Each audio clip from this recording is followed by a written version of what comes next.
Aku hanya ingin melihatnya, tetapi rambutmu masih berantakan. Kamu terlahir cantik tetapi sulit bagi orang lain untuk melihatnya seperti ini. Aku baru-baru ini melupakan tentang jiwa es, ucapan Luga Suchen, aku tidak punya dendam terhadap orang itu. Aku tidak ingin membunuhnya. Aku hanya ingin melihatnya, Liuli tersenyum dan berkata. Lalu, apakah orang yang ingin dilihat Chen Erku adalah seorang pria atau wanita? Mungkinkah Chen Er memiliki seseorang yang dia sukai? Suchen menggelengkan kepalanya, menundukkan kepalanya. Dan berbicara dengan suara pelan, tidak, saya tidak tuan. Anda berbicara omong kosong setelahnya. Suchen menundukkan kepalanya tanpa mengucapkan sepatah kata pun tidak peduli bagaimana Liuli bertanya. Dia tetap diam. Ini membuat Liuli tidak punya cara untuk memaksanya dan dia hanya bisa melihat kedua muridnya, yang besar dan yang kecil, yang berdiri patuh di samping.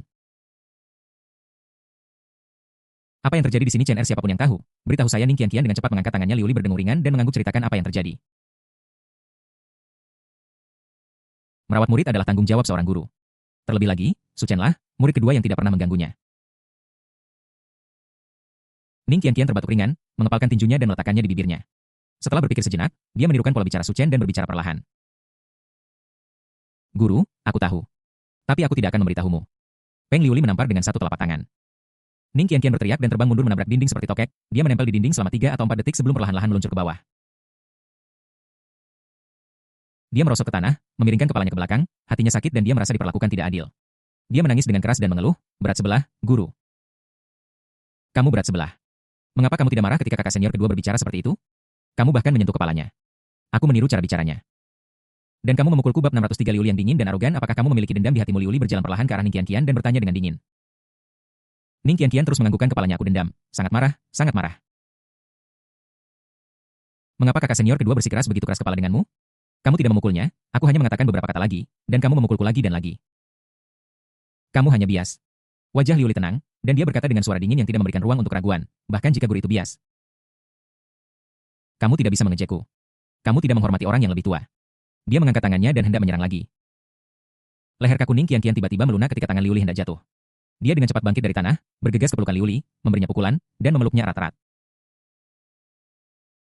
Master Qianqian tahu dia salah, kamu sama sekali tidak bias, bukankah kamu hanya ingin tahu mengapa kakak senior kedua tidak bahagia? Bukankah tidak apa-apa bagiku untuk memberitahumu? Dia merasa sangat kesal dan tidak bahagia. Tapi siapa dia? Ning Qianqian?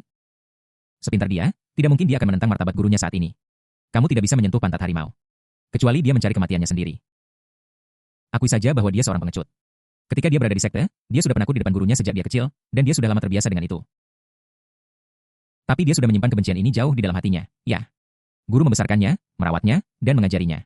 Tapi dia tidak akan pernah melupakan kebencian ini. Dia tidak sebanding dengan gurunya, dia juga tidak bisa menggunakan cara tercela apapun untuk tidak mematuhinya. Tapi itu tidak berarti bahwa Ning Qianqian tidak punya cara untuk membalas dendam. Di masa depan, ketika dia bersama Yelang, dia pasti akan mendorong Yelang untuk mencari cara menyiksa pria dengan tubuh dominan yang murni itu. Dia tidak bisa berurusan dengan tuannya, tetapi Yelang tidak bisa berurusan dengan kakek gurunya. Dia hanya ingin Yelang menindas tuannya dan membuat tuannya merasa tertekan. Adalah kejahatan keji bagi, tapi masuk akal jika suami si murid memukuli suami si guru. Kedua orang itu tidak saling mengenal, jadi mengapa mereka tidak boleh bertarung? Saat Ning Qianqian memikirkannya, dia tiba-tiba merasa sebagian besar amarahnya telah hilang. Jelas Liuli mengguncang Ning Qianqian dari pelukannya. Tetapi ekspresinya tetap tidak berubah, mempertahankan martabat seorang guru. Ning Qianqian menatap dada Liuli dengan kaget untuk beberapa saat. Dia sangat terkejut. Setelah beristirahat sejenak, dia berbicara perlahan, kakak senior kedua bertemu seorang pria dan mengembangkan perasaan padanya tanpa menyadarinya. Itulah sebabnya dia menjadi seperti ini sekarang. Ini adalah hal yang baik. Liuli berbalik, melirik Su Chen, dan berkata dengan lembut. Chen Er, aku selalu khawatir tentang urusan seumur hidupmu. Kamu tidak pernah suka berbicara dengan orang-orang sejak kamu kecil. Meskipun aku tidak pernah mengatakan apapun. Aku selalu khawatir tentang kehidupan masa depanmu. Sekarang kamu sudah memiliki seseorang yang kamu sukai, kamu harus mengejarnya. Apa yang perlu dikhawatirkan? Su Chen mengangkat kepalanya dan menatap Ning Qianqian dengan tatapan sedih.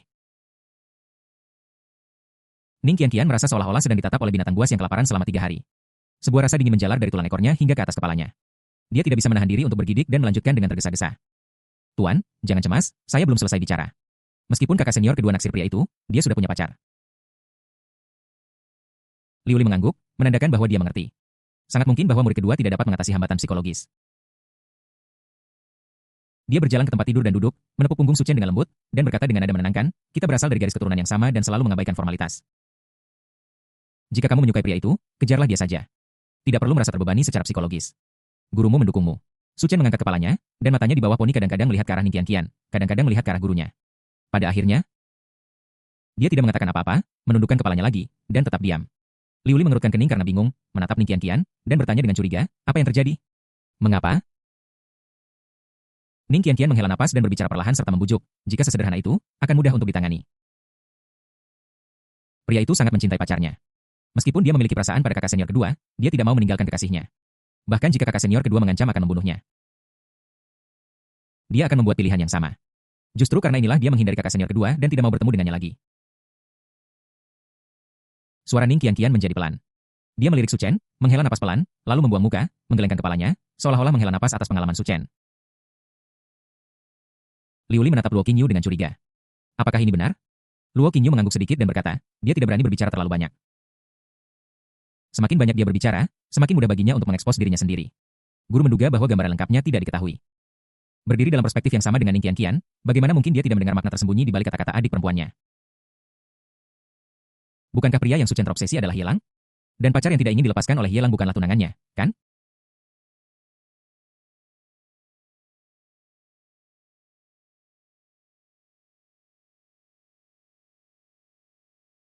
Semua orang tahu niat Ning Qianqian. Adik perempuan yang pemberani ini memasang jebakan untuk memikat sang guru ke dalamnya. Kakak senior kedua, tidak perlu kau bersedih. Tidak ada yang bisa kita lakukan tentang itu. Kita adalah keluarga. Pada akhirnya semua akan sia-sia. Ning Qianqian menghela nafas dan menundukkan kepalanya tanpa daya. Jangan bilang, Luo Qingyu yang mengerucutkan bibirnya di belakang terkejut. Sungguh ambisi serigala. Tidak hanya suster muda memasang jebakan untuk guru, dia bahkan menggiring guru ke dalamnya. Sudah waktunya untuk mengambil tindak. Melihat tatapan lesu Su Chen, Liu Li berpikir dalam hatinya dan tidak segera menanggapi. Setelah hening sejenak, dia mengesampingkan kekhawatirannya dan berkata dengan tenang, Chen Er, jika kamu menyukainya, kejarlah. Gurumu tidak akan tidak senang denganmu.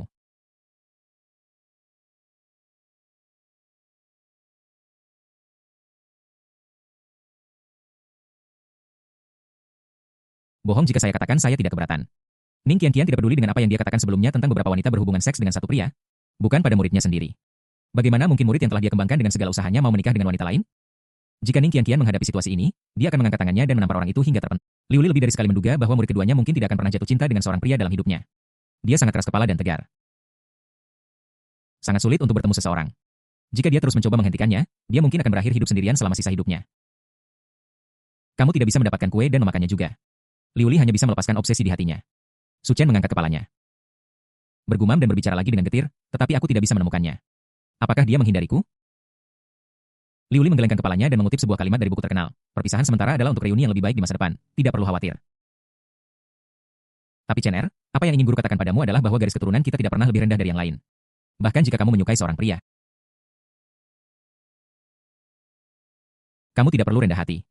Kamu harus menempatkan dirimu pada tingkat yang sama dengannya. Apakah Liu Li yang selalu acuh tak acuh dan pendiam, mulai berbicara saat ini? Karena ini menyangkut peristiwa seumur hidup muridnya, dia harus berhati-hati dan waspada. Dia juga tidak tahu bagaimana mentalitas murid keduanya ketika menghadapi masalah emosional. Namun, menilai dari situasi saat ini, sepertinya dia sangat mementingkan pria itu dan memiliki kecenderungan untuk mengabaikan dan meremehkan dirinya sendiri. Dia tidak bisa hanya duduk diam dan menonton, jadi dia mengutip dari buku-buku klasik dan mulai memberikan serangkaian instruksi kepada murid keduanya. Hanya saja wanita dari garis keturunan kami tidak mengandalkan bakat mereka untuk menjadi sombong. Dan tidak menindas pria tetapi mereka sama sekali tidak boleh ditindas oleh pria dan mereka tidak boleh menganggap diri mereka sebagai bawahan orang lain. Bahkan jika Anda harus menghadapi perselisihan, Anda harus meyakinkan orang lain dengan alasan dan tidak menyerah pada cara-cara yang bengkok, selama beberapa jam. Liu Li. Dari perspektif tidak memiliki pengalaman emosional, Su Chen diajari cara mengelola hubungan ini. Perlahan, matahari terbenam. Liu Li melirik matahari terbenam di luar pintu, menyesap teh yang diberikan Luo Qingyu kepadanya, dan berkata dengan ringan, jika kamu punya waktu, bawalah aku untuk menemui pria itu, dan aku akan membantumu memeriksanya. Su Chen mengangkat kepalanya, mengangguk, dan bergumam, bisa, tapi tidak perlu. Liu Li tersenyum pahit, lupakan sajalah karena kamu tidak mau, aku tidak akan memaksamu, hari sudah semakin larut dan aku harus kembali tuan, sekarang kau sudah di sini. Kenapa kamu tidak tinggal dan beristirahat, bahkan makan bersama pun akan menyenangkan, kita sudah turun gunung begitu lama dan kita. Sang guru dan murid belum makan malam, reuni yang menyenangkan bersama. Luo Qingyu bergumam dengan enggan. Liu Li menepuk bahunya dan menggelengkan kepalanya untuk menolak. Kamu memiliki tuan di hatimu, itu sudah cukup. Dia sudah pergi begitu lama, dan tidak ada yang tahu apakah Ye Lang bisa merawat anak itu. Bagaimana jika Nanan datang menangis dan membuat keributan untuk mencarinya? Di siang hari, dia masih bisa percaya pada kemampuan Ye Lang, tetapi di malam hari, Nanan pasti akan membuat keributan. Setelah memberikan beberapa instruksi sebelum pergi, Liu Li menoleh ke Su Chen dan berkata dengan sungguh-sungguh, Chen Er, ingat apa yang gurumu katakan, jangan pernah menyerah pada tirani seorang pria. Ketika saya berjalan keluar rumah, matahari terbenam masih menggantung di langit, tetapi pada saat saya naik taksi ke tempat tinggal saya, langit malam sudah bertaburan bintang. Saat saya mendorong pintu terbuka, aroma makanan menerpa saya. Yelang mendengar suara di pintu dan dengan tenang memasukkan lonceng perak di tangan Nanan ke dalam ruang sistem. Dia menjulurkan kepalanya keluar. Melihat ke arah pintu dan bertanya dengan rasa ingin tahu, kemana kamu pergi? Mengapa kamu kembali selarut ini? Sesuatu terjadi, tapi aku sudah mengurusnya sekarang. Liuli memegang beberapa uang receh di tangannya, menarik kembali lengan bajunya. Dan tidak bisa menahan diri untuk mengeluh mengapa taksi di kota Tianyu begitu mahal. 2 perjalanan pulang pergi menelan biaya hampir 500 yuan. Saya ditipu. Bukankah begitu dengan hanya 500 yuan untuk perjalanan pulang pergi saya bisa berlari dari ujung timur ke ujung barat kota Tianyu? Yelang terkejut dan tanpa sadar menganggapnya tidak mungkin. Dari timur ke sini biayanya hampir 500 yuan pulang pergi. Liuli memikirkannya dan memutuskan bahwa jika itu masalahnya, maka ada kemungkinan besar dia tidak ditipu. Dia menghela napas, merasa sangat terpukul karena pengeluaran sebesar itu. Jika menggunakan kekuatan ki dan darah untuk bepergian tidak akan menyebabkan gejolak dalam jiwanya, dia tidak akan pernah menghabiskan begitu banyak uang untuk naik taksi mahal itu. Melihat Liuli kembali, Nanan yang sedang duduk di kursi melompat turun dengan patuh dan berlari ke kamar mandi. Ketika dia kembali, dia memegang handuk yang masih mengeluarkan panas, dan dia berlari ke arah Liuli dengan kedua kaki kecilnya mengepak. Dia berjinjit dan mengangkat handuk panas itu. Dan berkata dengan genit, "Tuan, lap tanganmu, Nanan sangat baik." Liuli mengambil handuk dan merasa emosional dibandingkan dengan Ning Qianqian. Nanan benar-benar seperti malaikat kecil terlalu masuk akal, sangat berperilaku baik. Dia melihat berbagai macam hidangan yang mempesona di atas meja lalu menatap Nanan dan bertanya dengan terkejut, "Mungkinkah kamu yang membuat semua ini?" Nanan menggelengkan kepalanya dengan penuh semangat. "Tidak." Kakak laki-laki berkata bahwa ketika anak-anak makan yang mereka butuhkan hanyalah duduk di kursi dan menunggu makanan. Mereka tidak diizinkan pergi ke dapur atau mereka akan terbakar minyak yang menyembur. Kakak laki-laki melakukan semua ini di dapur sendirian. Yelang melambaikan tangan. "Kenapa kau masih berdiri di sana? Ayo duduk dan makan, kau kelaparan." Liuli mengangguk menarik kursi dan duduk di sebelah Yelang. Tanpa diduga Nanan tidak memanjat ke pelukan Liuli dan duduk tetapi berlari ke sisi Yelang dan digendong di lengannya. "Kakak besar, aku mau makan itu." Nanan mengulurkan tangan kecilnya yang gemuk, menunjuk ke sepiring babi asam manis, dan berbicara dengan suara teredam. "Oke, aku akan mengambilkannya untukmu." Yelang dengan sayang meletakkan beberapa makanan ke dalam mangkuk Nanan. Liuli melihat pemandangan ini dan merasa sangat hangat di hatinya. Begitu dia memasuki rumah, dia mencium aroma makanan. Yelang telah menyiapkan makanan untuknya. Nanan berinisiatif membawakan handuk panas. Dingin di luar dihalau oleh kehangatan ini. Namun, sehangat apapun dia masih sedikit terkejut bahwa Nanan bisa menjadi begitu dekat dengan Yelang hanya setelah pergi selama 1 sore. Dia memandang Yelang dengan curiga, meniringkan kepalanya. Dan melirik Nanan yang sedang makan dengan kepala tertunduk seolah-olah mereka berkomunikasi satu sama lain melalui gelombang otak. Apa yang sebenarnya terjadi? Yelang tersenyum dan berkata dengan tenang, "Ketika aku kembali, Nanan sedang tidur siang. Setelah dia bangun, aku melihat kamu belum kembali. Jadi aku membawanya ke kebun binatang untuk bermain sepanjang sore. Singa dan harimau, ada yang kecil dan ganas di kebun binatang, kapak besar, siji besar." Mulut Nanan penuh dengan makanan, dan dia tidak bisa berbicara dengan jelas. Setelah mengecap bibirnya beberapa saat dan menelan dagingnya. Mata berairnya yang besar penuh dengan bintang-bintang kecil. Master kebun binatang sangat menyenangkan dan kakak laki-laki adalah orang yang sangat baik. Gadis kecil itu menyandarkan kepalanya di lengan Yelang dengan senyum riang di wajahnya asalkan Nanan bahagia. Wajah dingin Liuli tidak ada lagi, dia dipenuhi dengan senyum memanjakan. Dia menatap Yelang dengan berterima kasih dan berbisik pelan, "Terima kasih." Setelah makan malam, mereka bertiga berjalan bersama di sekitar lingkungan komplek. Yelang dan Liuli menemani Nanan bermain dengan peralatan olahraga di pusat kegiatan warga senior sebentar sebelum pulang untuk mandi. Meskipun Nanan sudah tidur siang, dia tetaplah seorang anak kecil. Dia bersandar di sofa dan menonton kartun sebentar. Ketika dia merasa mengantuk, dia meringkuk dalam pelukan Liuli dan terus berteriak bahwa dia ingin tidur tanpa terlalu sadar. Liuli menutup buklet itu, melepaskan tangan Yelang, menunjuk gadis dalam pelukannya, dan berkata dengan lembut, "Aku akan membawanya tidur." Yelang menundukkan kepalanya dan bermain dengan ponselnya. Dia bersenandung tanpa mengangkat kepalanya. Pipi Liuli terasa sedikit panas. Dia berdiri dan berjalan menuju kamar tidur. Dia memunggungi Yelang dan berbisik, "Kamu juga harus tidur lebih awal. Aku khawatir semangatku akan terganggu dan putriku tidak akan tidur nyenyak." Bab 605 Siku yang berani. "Ikuti aku masuk rumah." Yelang meletakkan ponselnya, bangkit dan pergi ke kamar tidur. Ketika Liuli masuk sambil menggendong Nanan. Orang ini sudah berbaring di lantai menyamping selimutnya diangkat. Yelang menopang dagunya dengan satu tangan, menepuk lantai kosong dengan tangan yang lain. Menatap Liuli yang berdiri di depan pintu dengan bingung dan tidak bisa menahan diri untuk mendesak. Cepatlah, Liuli menundukkan kepalanya. Berbaring diam-diam bersandar di lengan Yelang mengambil tangan kecil Nanan dari bawah tubuhnya dan mengubahnya menjadi posisi yang nyaman. Yelang mendekat dari belakang merenung sejenak dan menyarankan, "Menurutku Nanan takut kedinginan." Jadi kau harus membiarkannya berada di antara kita berdua. Tubuh tirani yang murniku dapat lebih baik menghilangkan rasa dingin yang disebabkan oleh ledakan fisikmu. Ye Lang masih memiliki beberapa hal yang harus dilakukan malam ini, berencana untuk mengambil inisiatif untuk menyerang. Untuk mencegah Liu Li menggunakan Nanan sebagai alasan untuk memisahkan mereka berdua dengan beban di antara mereka, dia harus mengambil inisiatif untuk berbicara dan mundur untuk maju. Tidak, biarkan saja seperti ini. Nanan pasti tidak akan terbiasa dengan ini. Liu Li menggelengkan kepalanya dan menolak dengan tegas. Dia juga merasa bahwa usulan Ye Lang bagus dan Nanan kemungkinan besar tidak akan menolaknya. Namun, ketika dia memikirkan adegan mereka berdua saling berhadapan, dia merasa pipinya menjadi panas. Apa perbedaan antara situasi itu dengan tidur dalam pelukan satu sama lain? Dia tidak tahan menatap wajah Ye Lang saat tidur, khawatir dia akan menjadi tidak stabil secara emosional. Oke. Lalu aku akan mencoba mendekat agar energi yang bisa ditransfer dengan lebih mudah. Ye Lang menggumamkan sesuatu dan muncul dari belakang. Waktu berlalu menit demi menit, gadis yang berbaring di pelukan Liu Li mengecap bibirnya dan mengeluarkan suara kicauan, tetapi tidak ada yang tahu apa yang dia katakan. Wajah kecil yang lembut itu dipenuhi dengan senyum bahagia. Liu Li menundukkan kepalanya dan menatap murid termuda di pelukannya. Wajahnya penuh dengan ekspresi hangat dan menyayangi. Namun pada saat ini, Ye Lang di belakangnya melakukan gerakan yang tidak biasa. Dia menjadi sedikit canggung dan tidak sekaku sebelumnya. Alis Liu Li langsung berkerut. Dia merasakan tangan Ye Lang di punggung bawahnya, yang sudah berada di sana selama beberapa waktu, dan kemudian mulai bergerak turun. Namun, dia tidak berbicara tepat waktu untuk menghentikannya. Alisnya berkerut semakin rapat, dan dia tidak yakin apa maksud Ye Lang. Siapa tahu, mungkin ini bisa lebih baik mentransmisikan energi yang murni dan menekan dingin. Di sini dingin, biar aku menghangatkanmu. Ye Lang tersenyum dan meletakkan tangannya dengan serius di pantat mulus Liu Li. Kadang-kadang dia menggambar naga di sebelah kiri. Kadang-kadang dia menggambar pelangi di sebelah kanan. Liu Li tanpa sadar menegang, merasa sedikit kewalahan. Di levelnya, dia dapat memobilisasi energi dan darahnya sendiri semudah dengan lengan seseorang. Jika ada kelainan di tubuhnya, dia dapat mengendalikannya tepat waktu dan tidak bereaksi. Namun sekarang karena suatu alasan, saat tangan Ye Lang menyentuh pantatnya, Liu Li merasakan energi dan darahnya melonjak seketika. Aliran darahnya meningkat. Dan dia bahkan tidak bisa mengendalikan kekuatan tubuhnya dengan baik, dan tubuhnya sedikit gemetar. Apa yang kamu lakukan? Liu Li berbicara dengan suara berat. Agak tidak senang mengerutkan bibirnya dan berbicara dengan suara yang sangat lembut, khawatir membangunkan gadis kecil di pelukannya. Ye Lang tertawa dingin. Tubuhmu semakin memburuk, kamu harus menekannya, jika tidak, kamu akan membangunkan putrimu karena kedinginan. Liu Li tidak menoleh ke belakang tetapi memutar tubuhnya dengan sedikit perlawanan. Namun pada saat ini, Ye Lang sepertinya telah kehilangan kecerdasan emosionalnya yang tinggi dan berubah menjadi pria lurus. Dia sama sekali tidak peduli dengan perasaan pribadi Liu Li. Meskipun dia bisa merasakan ketidaksenangan Liu Li, dia tidak berniat untuk berhenti. Bahkan, tangannya menjadi lebih berani dan tidak terkendali. Ketika dia mendorong naik pakaian dalamnya, Liu Li tidak bisa menahan diri untuk berbicara dan dengan lembut memarahi, "Jauhkan tanganmu." Ye Lang berkata oh dan menjauhkan tangannya dengan sedikit tidak tertarik, lalu meletakkannya di pinggangnya dan berhenti bermain-main. Dia tidak mengatakan sepatah kata pun, tetapi diam-diam mundur sedikit, menjaga jarak yang relatif aman antara dirinya dan Liu Li.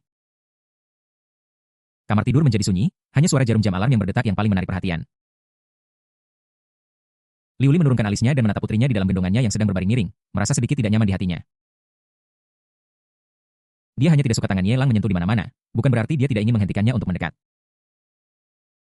Tapi sekarang, setelah dibentak olehnya, Ye Lang tampak marah dan seluruh tubuhnya tidak menyentuhnya sesaat pun. Ini membuat Liu Li merasa tidak nyaman. Dia selalu merasa seperti telah melakukan kesalahan dan membuat Ye Lang marah. Tapi sekarang kata-kata itu telah diucapkan. Aku tidak bisa meminta Ye Lang untuk mengembalikan tangannya. Lalu bagaimana dia bisa memiliki muka untuk berbicara dengan Ye Lang lagi? Pikiran Liu Li berada dalam keadaan kebingungan. Dan rasa dingin di tubuhnya secara bertahap mulai menjadi tidak stabil. Ada cahaya yang mengalir di matanya, dan tanpa sadar, kecepatan menghilangnya rasa dingin meningkat. Gadis di pelukannya tidak bisa menahan diri untuk menggeliat dan bergumam, "Dingin, dingin. Apakah kamu tidur?" Liu Li bertanya dengan lembut, tidak lagi begitu tenang. Ye Lang sedikit tidak senang. "Belum." Roh Bingpo menjadi gelisah lagi.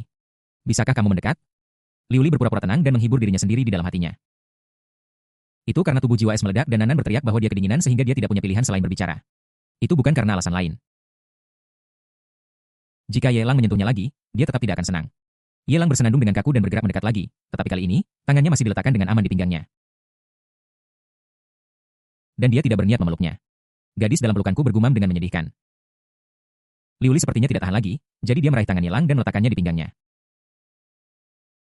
Dan dengan lembut mengingatkannya, "Kamu bisa mendekat, sungguh kamu tidak marah lagi." Ada nada terkejut dalam suara Ye Lang, dan dia meletakkan telapak tangannya di perut datar Liu Li. Liu Li menggelengkan kepalanya dan menjawab dengan lembut, "Jangan letakkan tanganmu di belakangku, aku tidak suka perasaan itu." Setelah beberapa saat hening, dia perlahan berkata, "Aku merasa ada sesuatu yang salah denganmu malam ini, kamu sangat ceroboh. Apa yang terjadi?" Tangan Ye Lang tidak diletakkan di perut bagian bawahnya secara tradisional, tetapi cenderung bergerak ke atas. Dia menyandarkan kepalanya di bahu Liuli dan berkata dengan lembut, aku juga tidak tahu. Aku hanya merasa kalau aku tidur denganmu, aku tidak bisa berhenti memikirkan hal-hal acak. Aku ingin lebih dekat denganmu, aku tidak bisa menggambarkan perasaannya, dan aku tidak bisa mengendalikannya. Saat dia berbicara, telapak tangan Yelang naik dengan kecepatan 1 sentimeter untuk setiap kata. Ketika Liuli mendengarkan pada awalnya, dia merasakan emosi yang tak terlukiskan di dalam hatinya, tetapi ketika tangan Yelang secara bertahap sampai ke tempat di mana tulang rusuk seharusnya berada, dia merasakan ada sesuatu yang salah lagi. Dia ingin memarahinya, tetapi ketika dia memikirkan konsekuensi barusan, dia menahan diri. Dia hanya berharap Yelang akan menghentikan tindakannya atas kemauannya sendiri dan tidak terus mendorong batasnya. Bab 606 Langzi Emoruning melarikan diri dari rumah idealnya penuh tetapi kenyataannya kurus. Yelang yang selalu cerdas, pada saat ini telah sepenuhnya mengabaikan pikiran kecil Liuli dan menguji batas bawahnya selangkah demi selangkah. Tanpa memperhatikannya, dia menutupi matanya dan menusuknya dengan sengaja. Mengapa tanganmu menyentuh barang-barang lagi? Dada Liuli naik turun. Dan dia tidak bisa menahannya lebih lama lagi jadi dia memarahinya dengan lembut tapi kali ini Yelang tidak segera menarik tangannya. Sebaliknya, dia tetap menahan satu tangan dan menggerakkan tangan yang lain ke depan untuk membuka kancing kemeja putih dengan mudah. Dia melihat bra putih bersihnya dan berkata dengan keras sambil mengerutkan kening, ada apa dengan gaun ini? Ini bukan salah satu yang aku belikan untukmu. Liuli tidak senang, wajahnya dingin. Mengapa kamu membuat keributan seperti itu? Bagaimana jika kamu bangunanan dia cemberut sudah jelas bahwa Yelang bertingkah tidak pantas dan semakin tidak masuk akal. Bahkan sebelum dia mendapat kesempatan untuk menyerangnya, Yelang sendiri yang marah. Wajah Yelang suram. Dia menarik tangannya dan mencibir. Oke, kamu tidak membiarkanku menyentuhnya. Lalu tidak bisakah aku tidak menyentuhnya? Dia menunjuk ke bra putih itu dan bertanya dengan suara berat. Aku bertanya padamu sekarang apa yang terjadi dengan gaun ini. Kamu keluar dan bahkan mengganti pakaian di dalamnya. Jika kamu tidak memberiku penjelasan, aku tidak bisa membiarkan masalah ini berlalu. Apa yang harus kujelaskan padamu? Liuli mengerutkan kening, duduk tegak. Dan mata mereka bertemu. Kemarahan berdetak di mata indahnya. Tapi kamu telah tidak patuh berulang kali. Apa kamu pikir aku tidak berani membunuhmu? Oh Yelang tersenyum merendah, menundukkan kepalanya dengan murung. Mendengus, lalu mengangkat kepalanya, menatap mata Liuli dengan ekspresi yang sangat canggung di wajahnya, seringai sedih, kesepian, mencela diri sendiri. Liuli belum pernah melihat ekspresi serumit itu di wajah Yelang. Dia bahkan bisa melihat mata Yelang sedikit merah. Dulu aku pikir aku adalah pria paling bahagia di dunia, cukup beruntung untuk disukai oleh wanita cantik sepertimu, untuk berbagi suka dan duka. Dan tidur di bantal yang sama. Ternyata semua ini hanyalah imajinasiku sendiri. Sungguh lelucon. Aku sendiri adalah lelucon. Kupikir hubungan kita telah mencapai titik di mana kita bisa sedikit lebih intim. Sebelum kamu kembali, aku berjuang berkali-kali dalam hatiku, berpikir bahwa bahkan jika kamu akan menolakku, aku akan tetap berpegang padamu. Yelang mengangkat kepalanya, suaranya menjadi lebih tercekat, dia membuang ingusnya dan butuh waktu lama untuk menenangkan diri. Suaranya menjadi dingin dan dia menatap Liuli dengan tatapan tanpa emosi dan asing. Sepertinya aku salah paham tentangmu dan menyinggungmu. Jika kamu tidak senang dan ingin membunuhku, lakukan saja. Dia mengangkat lehernya, menutup matanya, dan menunggu Liuli bertindak. Liuli berdiri di sana dengan linglung, mata indahnya bergetar. Dia membuka mulutnya dan melihat ekspresi sedih dan tertekan Yelang, merasakan kepahitan yang tak terlukiskan di hatinya. Tidak, tidak. Dia tidak benar-benar ingin membunuh Yelang, dia hanya mengatakannya karena marah, dia tidak bermaksud seperti itu. Liuli membuka mulutnya karena kesakitan, ingin menjelaskan, tetapi Yelang tidak memberinya kesempatan ini. Dia membuka matanya dan berkata dengan dingin, sekarang, perbedaan antara kau dan aku sudah sangat jelas, kan? Kau pikir keberadaanku di sini adalah penghujatan bagimu? Baiklah. Jika kau pikir membunuhku akan mengotori tanganmu. Yelang berdiri mengenakan pakaiannya dengan cepat dan berjalan keluar ruangan tanpa menoleh ke belakang tuan. Nanan sudah bangun dari pertengkaran sebenarnya, dia terbangun karena ketakutan saat Yelang berbicara dengan keras. Tapi dia sangat ketakutan sehingga dia hanya menatapnya, tidak berani mengucapkan sepatah kata pun. Jangan takut, Nanan. Tidak apa-apa, tuan tidak akan jahat padamu. Liuli dengan lembut menyentuh kepala Nanan dan menghiburnya dengan lembut. Nanan bersenandung patuh. Dan bergumam ragu-ragu, tapi kakak sudah pergi. Hati Liuli tiba-tiba berdenyut dan dia merasakan sakit dari lubuk hatinya. Seolah-olah hatinya sedang diiris. Dia menggelengkan kepalanya dengan tenang. Tidak apa-apa, kakak akan segera kembali. Benarkah?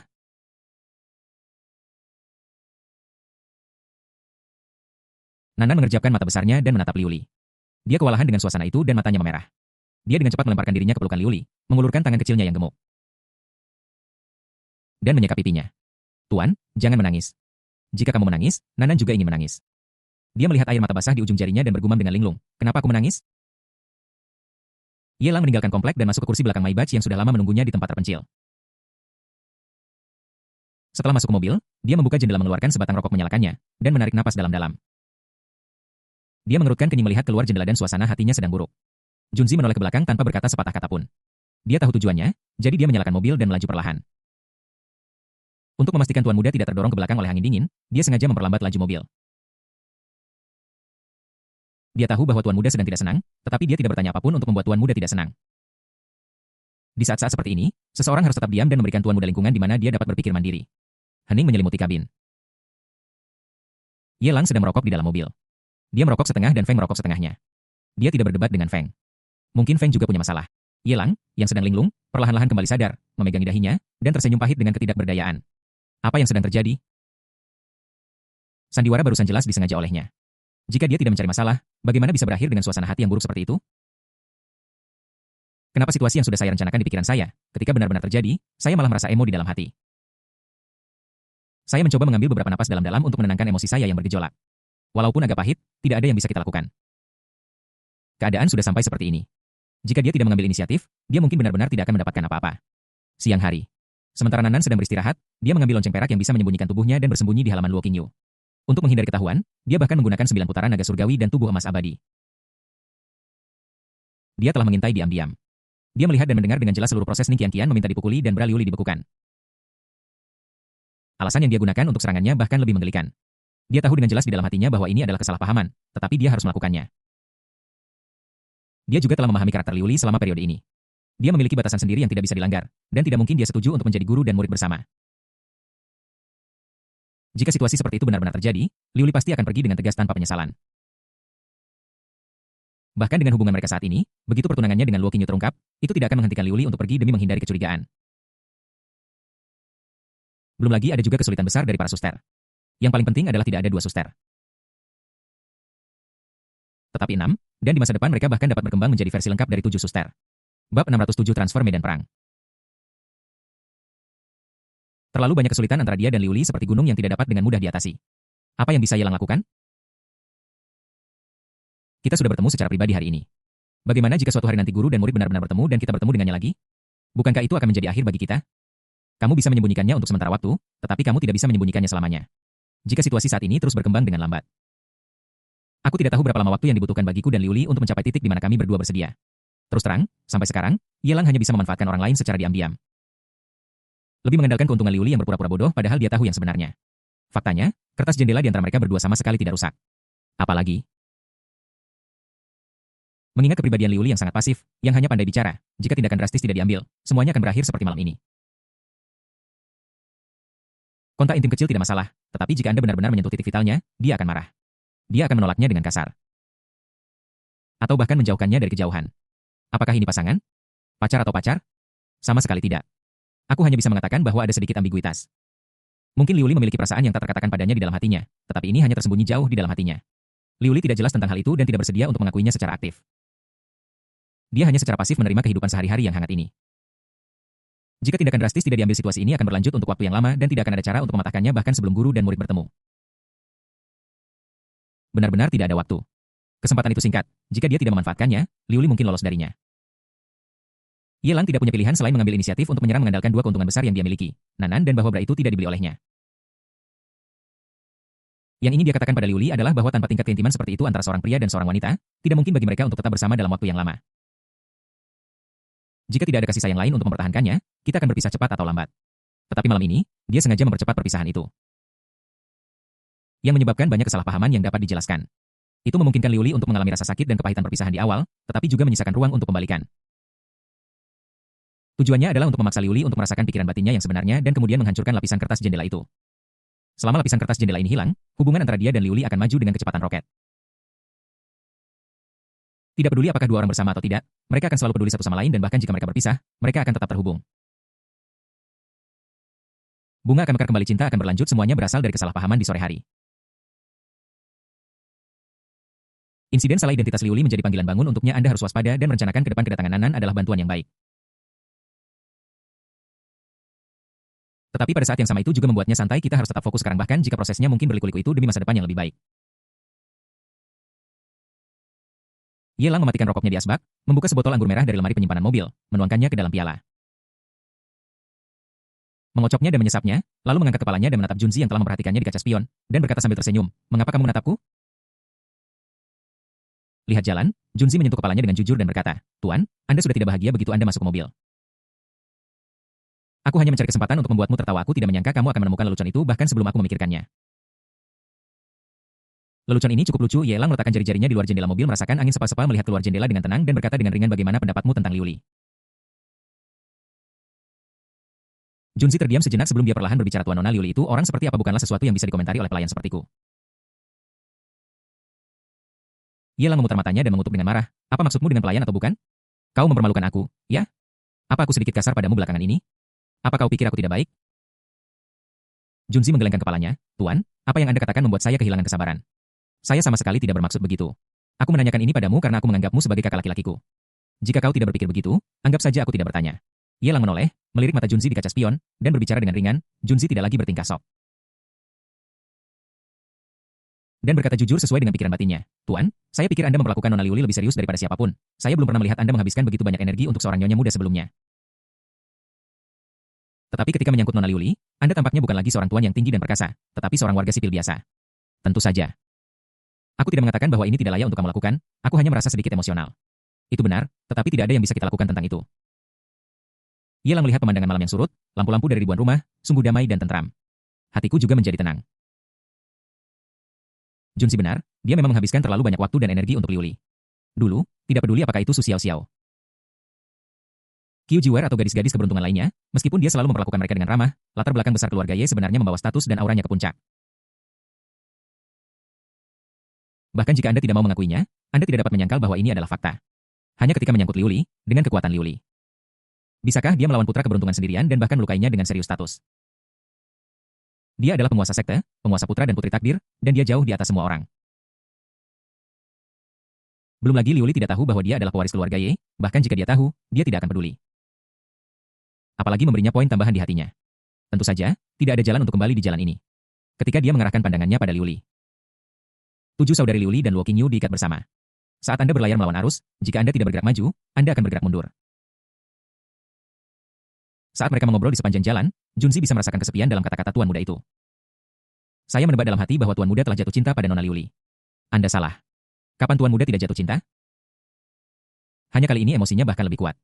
Dia harus berbicara dengan prihatin. Tuan, sebenarnya, bahkan jika Nona Liuli memiliki temperamen yang buruk. Kamu tidak perlu terlalu sedih, Nona Su, Nona Qiu, Presiden MU. Wanita tertua dari keluarga Bai. Mereka semua memiliki kamu di hati mereka. Belum lagi, Tuan, Anda tahu dalam benaknya, Tuan muda adalah YDS seorang ahli emosi, dan tokoh terkemuka di industri aquakultur. Tiba-tiba, dia menjadi sangat kesepian sehingga dia merasa imannya runtuh. Tepat ketika dia selesai berbicara, Maibach baru saja berhenti di luar rumah tua keluarga Luo ketika sebuah suara familiar terdengar di luar jendela Hei. Hei bab 608 Su Chen. Akhirnya ditemukan Su Chen yang tinggal di rumah Luo selalu lesu. Bahkan nasihat dari sang guru masuk ke telinga kanan dan keluar dari telinga kiri dan tidak ada gunanya sama sekali.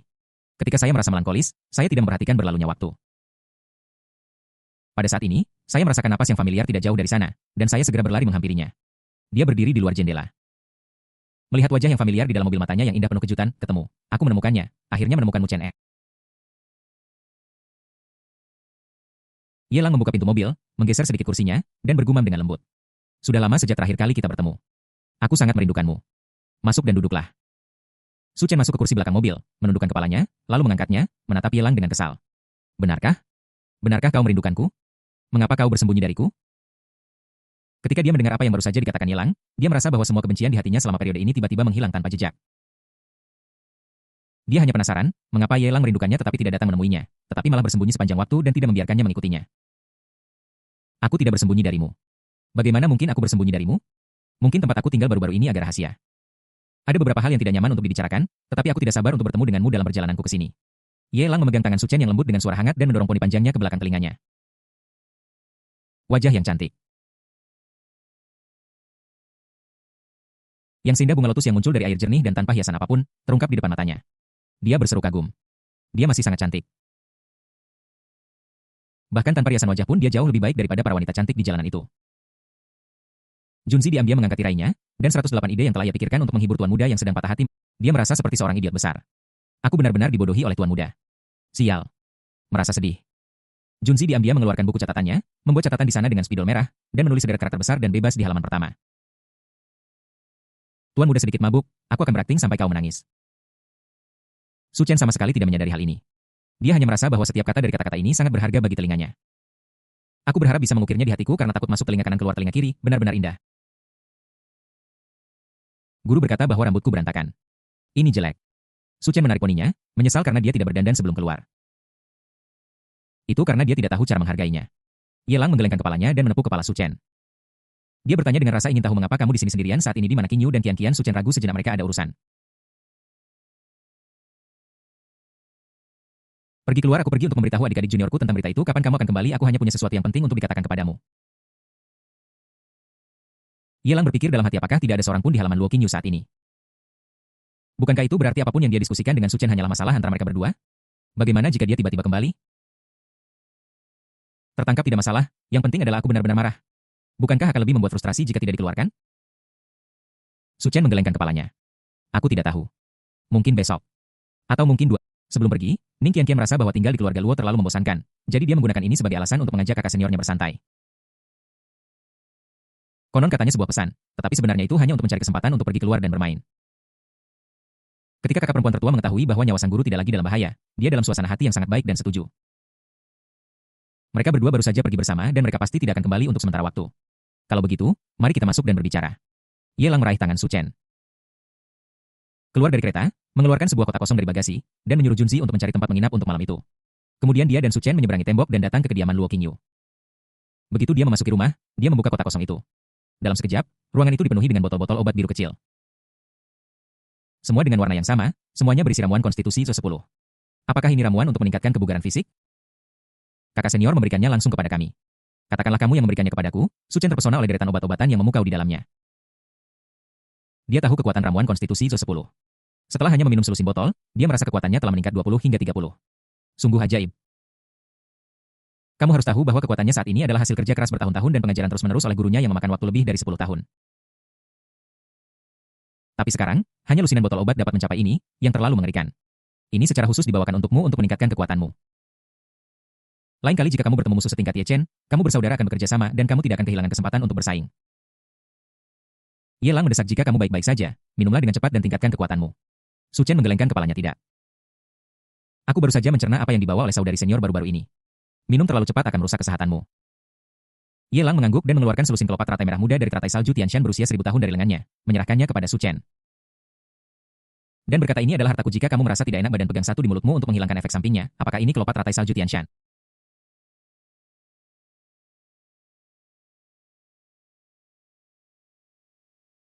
Tidak, ini terlalu berharga.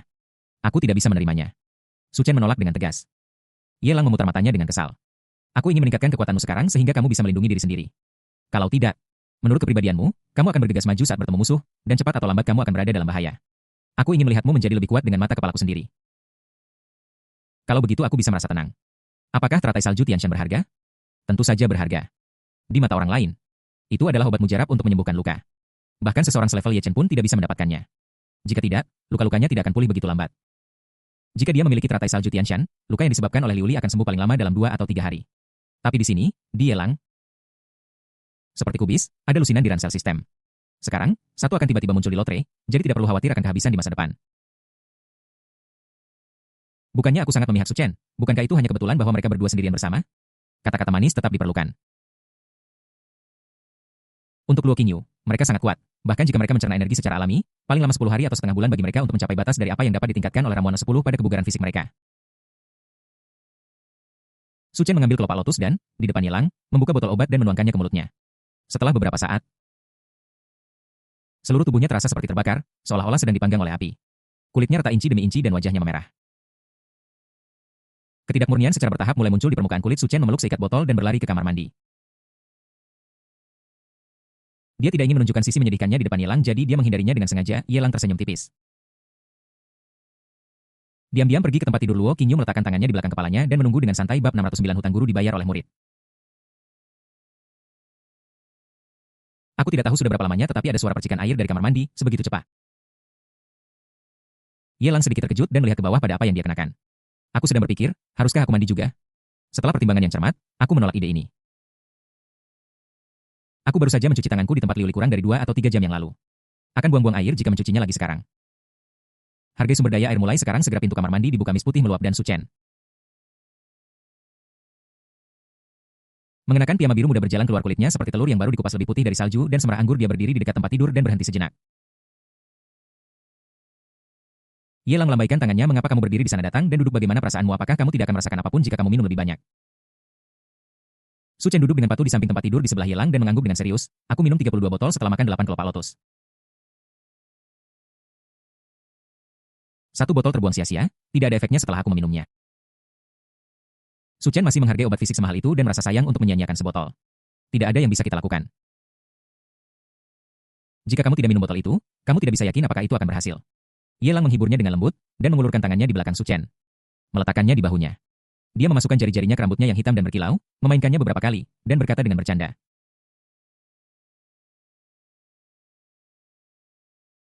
Tangan ini terasa sedikit aneh. Aku tidak tahu harus meletakkannya di mana. Misalnya, jika seseorang memelukmu tanpa izinmu. Apakah kamu akan marah? Bagaimana kamu akan memperlakukan orang itu? Su Chen berbalik, menatap Ye Lang dan berkata dengan serius, aku akan marah. Aku akan memotong tangannya. Kecuali orang itu adalah kamu. Aku mengerti. Ye Lang mengangguk mengerti, dan tangannya tergelincir dari bahu Su Chen. Biasa dikenal sebagai bahu tua dan licin yang besar. Secara tidak sengaja, dia melingkarkan lengannya di pinggang ramping Su Chen. Dia tidak tahu bagaimana kekuatan yang begitu dahsyat bisa meledak dari tubuh ramping Su Chen. Aku tidak bisa menahan diri untuk tidak penasaran lagi. Jika seseorang memeriksa pakaianmu tanpa izin dan membantumu memeriksa aliran darah di tubuhmu, apakah kamu akan marah? Apa yang akan kamu lakukan pada orang itu? Su Chen menundukkan kepalanya dan berkata, aku akan marah. Aku akan membunuhnya, memotong tangannya dan memberikannya pada anjing. Kecuali orang itu adalah kamu. Ye Lang mengangguk dengan sungguh-sungguh. Itulah yang harus kulakukan. Jika ada yang berani memanfaatkan aku akan memotong tangannya. Tapi kamu baru saja mengonsumsi banyak obat fisik, dan aku tidak tahu apa yang terjadi di dalam tubuhmu. Aku harus membantumu memeriksa aliran darah di tubuhmu. Dia dengan lembut membelai kulit putih Su Chen dan mulai menyelidiki dengan serius. Aliran darah sedikit meningkat dan aku tidak tahu apakah itu karena ketegangan yang dia sentuh atau itu efek samping dari minum obat fisik. Sudahkah kamu memeriksanya? Su Chen berbalik dan menatap mata Ye Lang. Ekspresinya tenang tetapi tubuhnya yang gemetar menunjukkan keadaan pikirannya yang gelisah. Belum. Efek obat fisik sangat kuat, tetapi pada saat yang sama. Itu juga akan memiliki efek negatif yang sangat rumit. Bahkan teratai salju Tianshan yang berusia 1000 tahun tidak dapat sepenuhnya menghilangkannya. Saya harus memeriksa suplai darah ke jantung Anda. Ye Lang mengerutkan kening dan mengubah dirinya menjadi dokter yang serius. Dia menggerakkan tangannya ke atas selusin sentimeter, mengerutkan kening, dan penuh kejutan. Tidak. Di mana tulang rusuknya? Disinilah seharusnya tulang rusuk berada. Mengapa saya tidak bisa merasakan tulang rusuknya? Dia mengulurkan tangannya dengan terkejut dan mulai memijat. Berharap untuk menyentuh tulang rusuk Su Chen tapi tidak peduli bagaimana dia mencari, selalu ada halangan yang menghalangi jalannya. Pipi Su Chen memerah. Dia menundukkan kepalanya dan tidak berkata apa-apa, tetapi ketika Ye Lang menjadi semakin berani dia tidak bisa menahan diri untuk mengangkat kepalanya, pipinya merah seperti darah. Dan bertanya, apa yang kamu lakukan? Kamu mengambil keuntungan dariku kan?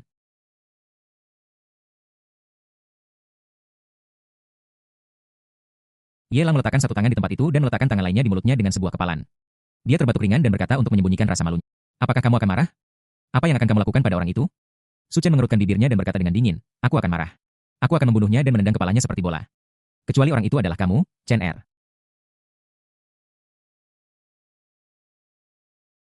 Suara Ye Lang menjadi lebih lembut.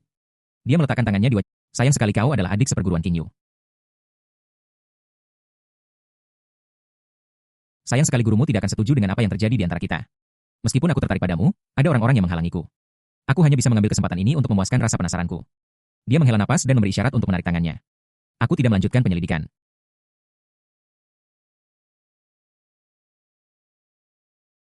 Ada binar di mata indah Su Chen.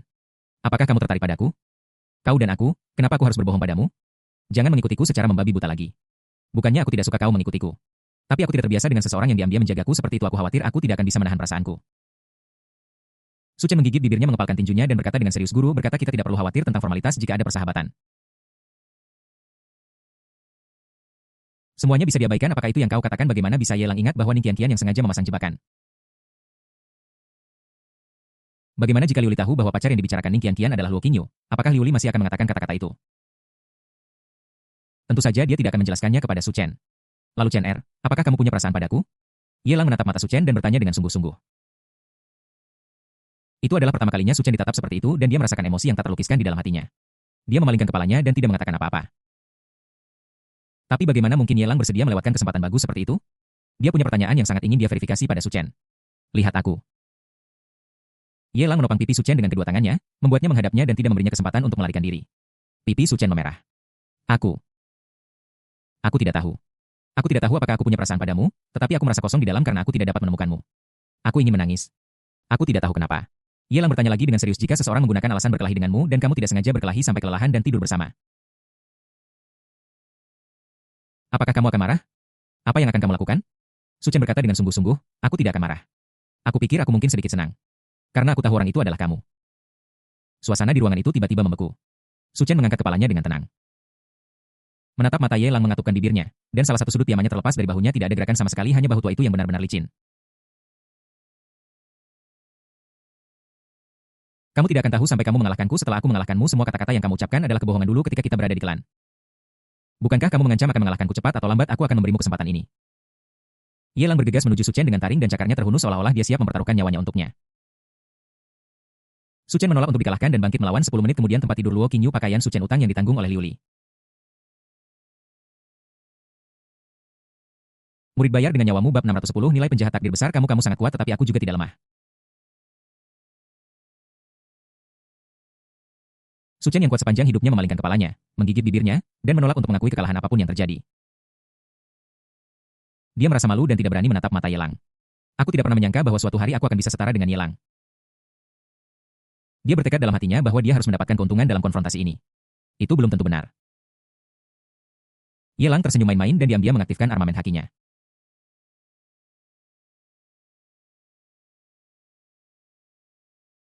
Ding selamat kepada tuan rumah karena telah menaklukkan gadis keberuntungan Suchen selamat kepada tuan rumah. 00000 ding selamat kepada tuan rumah karena memperoleh nilai Destiny Villain 1000.